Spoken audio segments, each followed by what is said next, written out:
IS अफिसारफोर retire जानाय बिसोरनि बे डायासप'रा फरामा गुबुन गुबुन जायगानिफ्राय ज' जानानै इभेन बेंगलनिफ्रायबो बर'फोर दङ IS रिटायार IS दा आसामनिल' नङा दिनै बाहेरानि बर'फोर ज' जानानै बिसोर दिनै मोनसे स्टेटमेन्टबो होबाय बुंबाय माबाखौ ट्राइबेल पावार प्रजेक्टखौ खालामनो नाङा बेखौ उथायनांगौ आरो प्रमद बर'आ बेखौ इमिडियेट सानफिननांगौ बेखौ बोखारनांगौ बे बाथ्राखौ दिनै बुंबाय जोबोद मोजां बाथ्रा बे जायनाखि बर' फिसाफोर गियानिफोर बे बिसोर जे दिनै रिटायार ISफोर जे बुंबाय बे जिनिसा दिनै जोंनि गेजेराव मोनसे मन'बल होबाय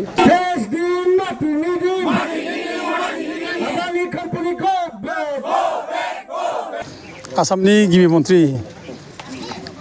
हेमन्त बिश्व शर्माया जा बाथ्रा बुंदों जे थार्मेल पावार प्रजेक्टखौ जोंनि बे खर'जरानि फाग्लिजरायाव खालामला बेबायदि मोनसे बाथ्रा बुंनाय जादों आरो लोगोसे धुबुरी आरो जों गवालपारा बिथिं लांगोन होननाय जादों जों मोजां मोनदों बे बाथ्रा बुंनायखौ आरो जों थाबै लुबैदों बिथाङा थाब जाहाथे लाङो बेखौ इमिडियेट लांनानै थाङो आरो जों बेखौ लांनो लुबैदों बिथाङा लांब्लानो जों बयबो खुसि मोनगोन आरो बेयाव जों माने थार्मेल पावार प्रजेक्ट जानायखौ रावबो नैबे बासबारि ओनसोलनि रायजो राजाफ्रा लुबैयाखै आरो बेनि थाखाय गोख्रों आन्दलन खालामबाय फाग्लिजरा पार्ट 1 पार्ट 2 सुखिदुखि पार्ट 1 पार्ट 2 बे जायगानि रायजो राजा हिन्जाव हौवा बोराइ बेन्थ' गासैबो आन्दलन खालामबाय एथ' गोख्रों आन्दलन जाबाय दा बेखौ हेमन्त बिश्व शर्मा नुनानै जुदि बे संग्रामनि जायनाखि स्पिरिट बेखौ दाबायनो नागिरब्ला अननाय जागोन बे थाब लांथों जों बेखौ लुबैयो दा फाग्लिजरानि बे जायगानि जायखि रायजो राजाफोर बेखौ आङो गोसो गोरबोजों धन्यबाद होयो जे गावनि थांनानै थानायनि अधिकार जे गावसिनि हा हु रैखाथि जायनाखि जुजिनाय बिसोर जे खोब गोख्रोङै जुजिबाय गावनि गोहोखौ दिन्थिनानै गावनि बोलोखौ दिन्थिनानै थांनानै थानायनि जे जोंहा माने जुजिनायनि स्पिरिट दं बेखौ दिन्थिबाय आं बेनि थाखायनो बे जायगानि आइ आफा रायजो राजाखौ बयखौबो सिबियो खुलुमो आरो दिनै बिथांमोननि बे जायनाखि संग्राम खालामनाय बे संग्रामा अखल गावसिनि हानि अधिकारल' संग्राम जायाखै बे संग्रामा सारा बर' फिसाफोरखौनो दिनै मेगन खेवबाय सारा बर' फिसाफोरानो दिनै सिरि मोनबाय जे गावनि अधिकारनि थाखाय जुजिनांगौ आरो गावनि अधिकारनि थाखाय नांगौबा जिउ गारनांगौ बे धौखौ दिनै बिथांमोनहा बे फाग्लिजरानि गामिनिफ्राय दिनै सारा बर' फिसानो मेसेज हरनाय जाबाय जे थै थां गावनि अधिकारखौ जेरैबाबो लाखिनांगौ थै जिउ गार थेवबो हाखौ रैखा खालाम बे मेसेज थांबाय जेरावबो बयखौबो सिरि मोनहोबाय दा एकमात्र सिरि मोनाखै होनब्ला बे माखासे देवानिफोर दं पलिटिकेल देवानिफोर बे पलिटिकेल देवानिफ्रा सिरि मोनाखै दा बिसोरल' जेरैबाबो माने प्रमद बर' सरकारखौ सन्थुस्ट' खालामनो थाखाय बिसिनि खिबु थाफानानै माबा मोनसे सुजुग सुबिदा मोनगोन बे आसा खालामनानै दिनैबो दासिमबो माने बुंनो नागिरो जे माने आदानि कम्पानि वेलकाम बुंनो नागिरो जों बेखौ निन्दा खालामनो मुगैयो जों आदानि कम्पानिया मा जिनिस दिनैसिम बेखौ रावबो सिन्थाथिखौनो खालामाखै एथ' माने गोरों एक्सपिरियेन्स गोनां मानसिफोर एक्सपार्टफोर दिनै बुंगासिनो दं आदानि कम्पानि फैब्ला बिराद गाज्रि जागोन बेयाव माने बे जायगानि थागिबि फिसाफ्रा थानो हानाय नङा बे बाथ्राखौ बुंगासिनो दं दिनै बेखौ मिथिसेयावबो दिनै माखासे देवानिफ्रा दिनै कौशले बौशले दिनै आदानि कम्पानिखौ लाबोनांगौ होनलायनानै दिनै बुंगासिनो दङ दा होमब्लाबो दिनै जोंनि गेजेराव नैबे जायनाखि फाग्लिजरानि आइ आफाफोरनि आन्दलन बे आन्दलननि गेजेरजों जि धौ फैबाय समग्र बर' रायजोआव धौफैबाय बे धौआ अखल बे जाम्बा जाम्बिनि गेजेराव थायाखै दिनै जेसेबां बर' फिसा दं गोरों दं बिसोर दिनै सिरि मोन्दों जावरिखांदों दिनै थानो हायाखै जाबले दिनै बर'नि गेजेराव डायासप'रा मोनसे फराम मोननाय शिक्षित मानसिफोरनि IS अफिसारफोर रिटायार जानाय बिसोरनि बे डायासप'रा फरामा गुबुन गुबुन जायगानिफ्राय ज' जानानै इभेन बेंगलनिफ्रायबो बर'फोर दङ IS रिटायार IS दा आसामनिल' नङा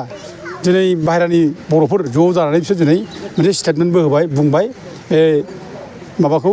ट्राइबेल पावार प्रजेक्टखौ खालामनो नाङा बेखौ उथायनांगौ आरो प्रमद बर'आ बेखौ इमिडियेट सानफिननांगौ बेखौ बोखारनांगौ बे बाथ्राखौ दिनै बुंबाय जोबोद मोजां बाथ्रा बे जायनाखि जोंनि बर' फिसाफोर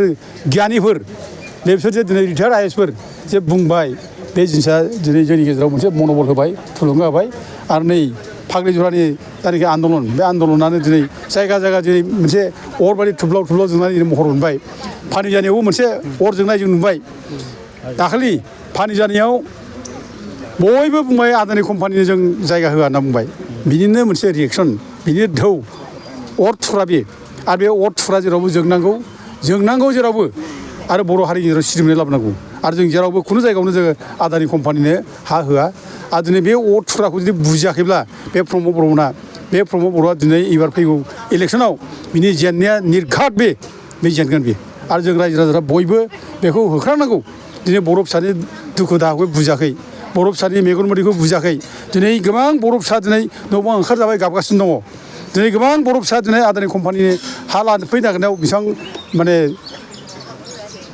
दुखु दाहा सहायनानै दं जेसेबां थानो हायो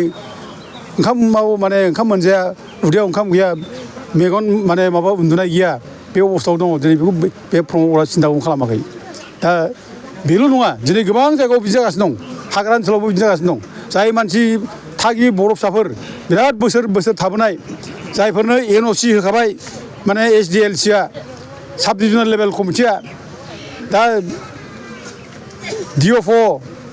फरेस्ट अफिसारफोर आरो गोबां अफिसियेल्सफोर ओमफ्राय ADCफोर आल'सना खालामनानै दिनै जेराव हानि एलटमेन्ट होनायनि जायनाखि थांखि लाखाबाय NOC होखाबाय दा बेफोर जायगायावबो दिनै माने वाइल्ड लाइफ बानायनानै दिनै जायनाखि बे जायगानि मानसिखौ दिनै असान्ति खालामदों दुखु दाहा खालामदों थानो जानो सुखिया खालामदों दा गथिखे आं बेखौनो बुंदों प्रमद बर'खौ दिनै होखारनायनि टाइम जाबाय बयबो सिरि मोनदों रायजोफोर बयबो बर' फिसाफ्रा जांख्रिखांदो दा बेखौ होखारनांसिगौ प्रमद बर'खौ टाइम फैबाय बिनि थगायनाय बिनि मिसा खोथा बुंनाय बे बारा जाबाय आरो दिनै बिनि थाखायनो दिनै बर' फिसा असान्ति जाबाय आं ओंखायनो खावलायदों दिनै बे पर्बतजरा जायगानिफ्राय बे जेराव पर्बतजरा जायगायाव बड'फा उपेन्द्र ब्रह्मआ माने आलादा बड'लेण्ड रायजो सोरजिनायनि सेपारेट स्टेट सोरजिनायनि फुल फेजार स्टेट बेयाव थांखि आजावदों आरो बेनिफ्रायनो डु अर डाइ बड'लेण्ड होननानै बिथाङा माने आवाज दिखांलांदों बिथाङानो बे जायगायाव संग्रामनि मोनसे ढौ लाबोदों दिनै बे संग्रामनि ढौ लाबोनाय जायनाखि स्पिरिट बे स्पिरिटआ बे आइ आफानि गोसो मोदोमाव सिङाव हाबनानै दङ दा ओंखायनो आं सानो बे बासबारि जायगानिफ्रायनो प्रमद बर'खौ होखारनायनि मोनसे ढौआ दिनै आरम्भ जासिगोन होननानै आङो सानो